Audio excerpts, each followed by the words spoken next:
Assalamualaikum warahmatullahi wabarakatuh. Om Swastiastu, Namo Buddhaya, salam kebajikan, salam sejahtera bagi kita semua. Dan terkhusus untuk APDTI, saya juga berterima kasih karena diberikan kesempatan untuk menyampaikan pengalaman kami di medical sector terkait dengan security maupun strategi untuk memastikan data security maupun privacy yang ada di kami. Dan kebetulan saya sebagai IT Head di PT Prodewida sudah ada, jadi nanti saya coba akan sharing tentang apa yang sudah kita kerjakan dan tantangan apa saja terkait dengan penerapan Undang-Undang PDP maupun eh, security data ya, tantangan security data di bidang kesehatan. Seperti Pak Michael sampaikan bahwa kesehatan adalah salah satu yang paling atas untuk data spesifik di Undang-Undang PDP. Tentu ini menjadi satu challenge tersendiri bagi kami di sektor medical, Pak. Jadi memang langsung begitu keluar undang-undang ini kita segera melihat apa yang ada di kita dan memastikan semua data privacy maupun data security bisa sesuai dengan undang-undang. Oke, yang pertama, ini yang saya dapat satu ilustrasi cukup menarik gitu ya, di mana ini yang selalu kami pakai untuk menyampaikan ke internal kami bahwa ini adalah data privacy di mana sebelum kita menuliskan nama di board, kita harus tahu untuk apa kita menggunakan data tersebut. Jadi kami memastikan kepada rekan-rekan kami bahwa sebelum kita meminta data, itu customer kami harus tahu untuk apa data itu kita minta dan untuk apa data itu kita collect gitu ya. Yang pertama saya mau sampaikan konsep data protection dan data privacy. Jadi kadang ada ada sedikit mispersepsi ya, di mana kalau bicara data privacy itu sama dengan data protection. Tapi sebenarnya data protection itu atau data security itu berbicara tentang bagaimana memproteksi data atau mensecure data dari pihak-pihak yang tidak diizinkan. Jadi kalau kita bicara security itu berbicara tentang defense, data loss prevention, security information, event management, dan detect maupun retentionnya. Itu kalau kita berbicara security. Tapi kalau berbicara data privasi seperti yang disampaikan di Permen Kominfo nomor 20, itu tentang kebebasan pemilik data pribadi untuk menyatakan kerahasiaan datanya atau tidak mengungkapkan kerahasiaan datanya kecuali ditentukan lain oleh perundangan yang berlaku. Jadi ini adalah kalau kita lihat secara konsep, privasi itu berbicara tentang right, notice, approval, transparansi, relevance, proporsional data, sensitif, dan content limit gitu ya. Dan keduanya itu harus akurat atau mempunyai data integrity, availability, dan accountability. Nah, kalau bicara cyber security, kadang orang terjebak hanya pada cyber security. Tapi kalau kita bicara information security, cyber security adalah part kecil. Karena cyber security hanya berbicara terhadap digital asset, digital information asset. Dan sebenarnya kita lupa bahwa information security jauh lebih besar dan jauh lebih ini daripada digital asset. Kita bisa bicara kalau data SPK gitu di meja, orang bisa baca, orang bisa tulis, orang bisa foto buat data bocor, itu bagian part of information security. Jadi apa namanya, ini yang sering kelewat ya, information security, karena orang terjebak pada cyber security mengamankan data digital tapi lebih ke data non digital yang mereka amis. Ini berdasarkan ISAKA tahun 2021. Nah, bagaimana kami memproteksi data? Jadi kalau kita bicara proteksi data di cyber security itu ada 3 pilar: people, proses, dan teknologi. Hal yang paling mudah adalah teknologi, tinggal beli, pasang. Hal yang paling susah, people, ya, manusia, karena ini lebih ke staffing, awareness, bagaimana mereka berperilaku di dalam cyber hygiene, dan yang lain-lain. Ini sangat uh, penting, tapi yang paling rentan dari ketiganya adalah people. Karena teknologi, rata-rata mereka punya standar tertentu, proses juga sudah punya standar tertentu, tapi kalau people itu adalah rata-rata yang mudah dihack, mudah ditembus. Nah, cyber security di teknologi. Jadi di kami cukup menerapkan layering of defense ya. Kami punya beberapa layering of defense. Yang pertama terkait dengan penetration testing, tadi juga sudah disampaikan oleh Sanjeev bahwa di kami itu ada rutin penetration testing. Ini penting karena ini adalah deteksi awal bahwa segala sesuatu yang kita implementasikan itu sudah dites secara security testing by web hacker. Ini dilakukan sebelum sesuatu go live atau sebelum kita pasang dan rutin berkala. Karena yang namanya zero day attack pasti akan selalu berkembang, hacker selalu naik dan intruder akan selalu berkembang. Makanya kita lakukan penetration testing itu secara rutin. Untuk network security tentu ada firewall, enterprise network security, SD-WAN, threat intelligence, security information and event management, dan VPN IPsec. Jadi penting banget Bapak Ibu, threat intelligence kalau kita bicara security, kadang data kita bocor gitu ya, kayak kemarin data KPU katanya data pemilih bocor dan dijual di dark web, dan beberapa case ya data NIK juga bocor dijual di dark web. Jadi ini yang kita lakukan, kita memantau dark web itu, dan jika ada kebocoran data, jika ada data-data customer kami ada di sana, maka kami akan menginfokan ke pelanggan kami bahwa data Anda teridentifikasi bocor, sehingga Anda harus mematikan account, sehingga Anda harus mereset account. Itu yang kita lakukan. Ini penting karena memang teknologi bisa kita jaga, tapi secara customer, perilaku mereka berinternet, perilaku mereka menggunakan sistem, itu rawan untuk data breach gitu. Jadi kita lakukan threat intelligence. Di server kami punya endpoint security, patching, hardening, application kami punya, kita terapkan WAF dan yang lain-lain. Untuk data ini ada enkripsi. Semua file yang di kami itu terenkripsi.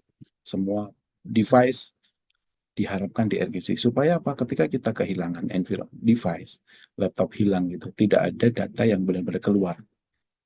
Ya, tidak ada data yang keluar. Data itu sudah tidak bisa dibaca di luar. Endpoint security, USB kita matiin, email security, Active Directory, dan mobile device management. Di mana seluruh teknologi layer of design ini diawasi 24/7 oleh SOC, Security Operations Center, dan EOS. Ini untuk melihat vulnerability assessment dalam lingkungan sistem. Nah, bagaimana dengan data? Menurut saya data itu sangat penting, sehingga secara teknologi harapannya data itu harus ada data klasifikasi.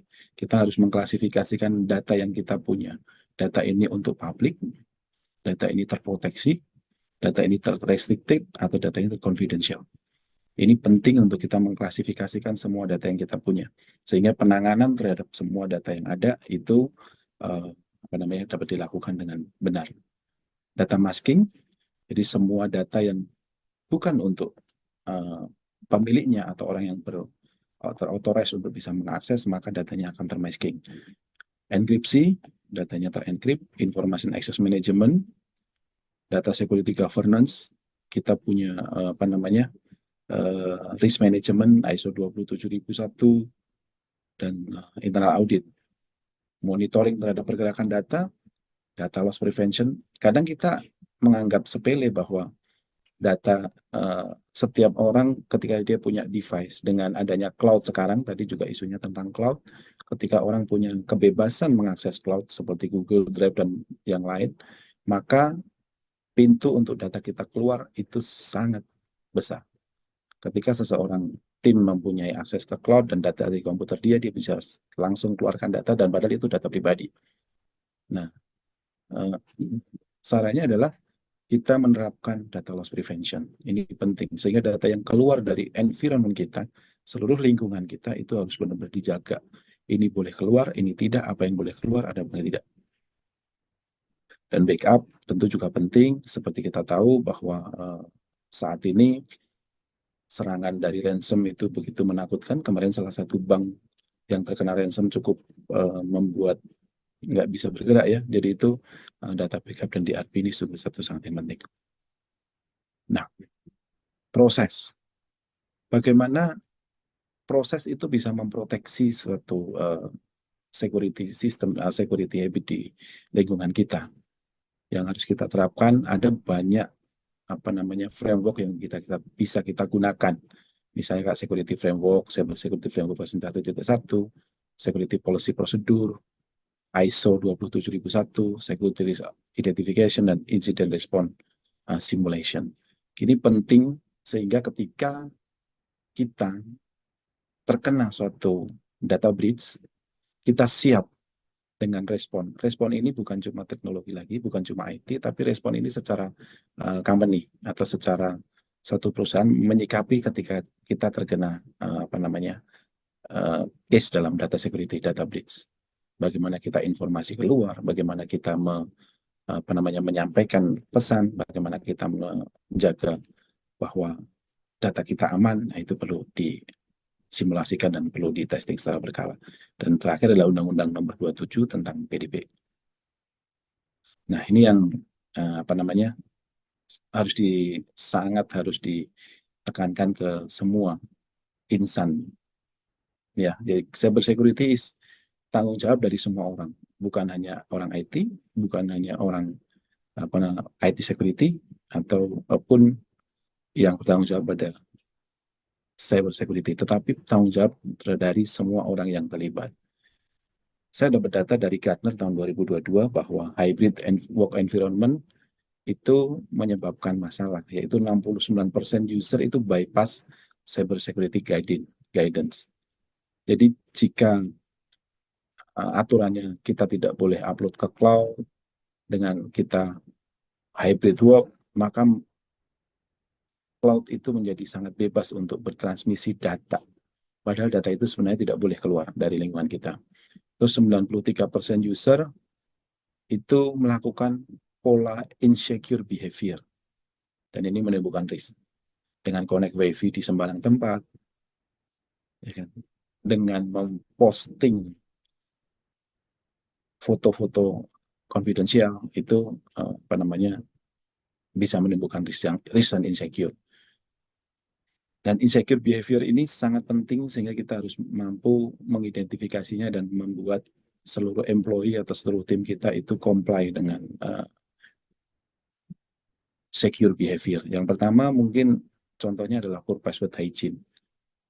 Nah, biasanya 57% user itu menyimpan passwordnya tidak dalam bentuk terencrypt atau unencrypt. Tanggal lahir, nama istri, nama anak, gitu. Ya. Yang kedua, unclear personal work interface boundaries. 36% menggunakan personal cloud storage untuk bekerja. Ini tidak boleh. Ini kita tekankan bahwa personal cloud tidak boleh sama sekali untuk menyimpan data pekerjaan. Nah, data handling ini 33% share work data with someone who should have access. Nah, ini adalah 33% itu terindikasi melakukan sharing data kepada seseorang yang sebenarnya tidak boleh. Email juga 36% itu membuka email dari source unknown atau unknown source on work device. Misalnya kita mendapatkan email tentang mendapatkan hadiah dari salah satu provider atau banking gitu di email kita dan kita klik. Nah, yang kelima, internet oversharing. 35% itu memasukkan informasi sensitif ke website sosial media yang bukan untuk peruntukannya. Kayak tadi terkoneksi dengan WiFi sembarangan, terus kita ada menggunakan email perusahaan untuk register ke salah satu website dan passwordnya sama, nah itu 35% melakukan hal tersebut. Ini dari Gartner di 2022. Nah, Mohon izin Pak ya Pak. Cinde, izin mengingatkan, mengingat waktunya mungkin bisa di wrap up dalam 1 sampai 2 menit Pak, agar kita Oke Pak. bisa lanjut ke pembicara berikutnya. Terima Ya kasih Pak. Pak Cinde, mohon maaf. Ya, makasih. Ya, untuk itu perlu kita lakukan education, increase security awareness. Misalnya kayak regular email phishing, desktop wallpaper, employee news, and informasi lebih penting. Dan practices cyber hygiene culture, ini yang sangat penting. Clean desk policy, password change, every 3 months, credential management, role-based backup, dan hardware software update. Mengapa data pribadi wajib dilindungi? Nah, kita tahu bahwa kesehatan data healthcare itu sangat berharga, sehingga riwayat medis, nomor asuransi, itu sangat penting. Kalau kita lihat di PDP, dia masuk data spesifik dan nomor 1. Makanya kita perlu wajib melindungi data kesehatan. Relevansi Undang-Undang PDP di industri kesehatan, yang pertama melindungi privasi pasien. Data pribadi pasien, EMR, sangat pastikan bahwa data pasien tersebut digunakan untuk peruntukannya dan tidak bisa diakses oleh pihak yang tidak berwenang. Yang kedua, pasien harus diberi pemahaman yang jelas tentang bagaimana data mereka digunakan oleh penyedia layanan, transparansi. Yang ketiga, keamanan data, perlindungan terhadap ancaman akses yang tidak sah, pertukaran data yang aman, menciptakan kerangka kerja yang memastikan pertukaran data kita aman antar entitas, misalnya lab ke hospital, hospital ke yang lain, dan meminimalkan risiko penyalahgunaan atau kebocoran data. Hal ini tentu meningkatkan kepercayaan pasien, pelanggan kita untuk nyaman berbagi data informasi. Yang keempat, inovasi dan penelitian. Bukan tanpa tantangan, ini adalah tantangan implementasi PDP di industri kesehatan. Yang pertama, data confidentiality, di mana menjaga data konfidensial ini terhadap akses dari pihak-pihak yang tidak sah itu sangat penting. Data complexity, kalau di banking datanya cukup kecil, kalau di healthcare kita mempunyai format type of data yang sangat beragam. Jadi itu salah satu tantangan yang harus kita kelola, bagaimana kita mengamankan data terhadap data yang sangat kompleks. Regulatory complexity. Aturan Kementerian Kesehatan ini juga yang sekarang kita harus menyimpan data selama 25 tahun, bahkan termasuk data pribadi harus disimpan karena terkait data kesehatan, itu juga merupakan satu tantangan tersendiri untuk kita mengelola. Akses data dan data transfer, di kami ada data transfer ke antar healthcare provider. Ini juga harus kita kelola, awareness dan culture, new teknologi, dan manajemen kepada third party atau service provider. Nah, bagaimana persiapannya? Kita melakukan pemetakan dan perekaman seluruh aktivitas, ini ROPA yang kami sedang siapkan, melakukan pilihan risiko terhadap setiap pemrosesan data, kebijakan juga kita siapkan, audit kita lakukan secara berkala untuk menilai tingkat kepatuhan kita terhadap Undang-Undang PDP, memastikan perlindungan keamanan data dan simulasi respon insiden yang kita lakukan secara berkala, melakukan awareness program terkait PDP, yang ini kita lakukan terus-menerus, supaya setiap SDM di kita aware dengan yang namanya perlindungan data pribadi, yang terakhir itu melakukan peningkatan kapabilitas dari SDM-nya. Terima kasih Pak Michael, sekian dari kami, semoga bermanfaat.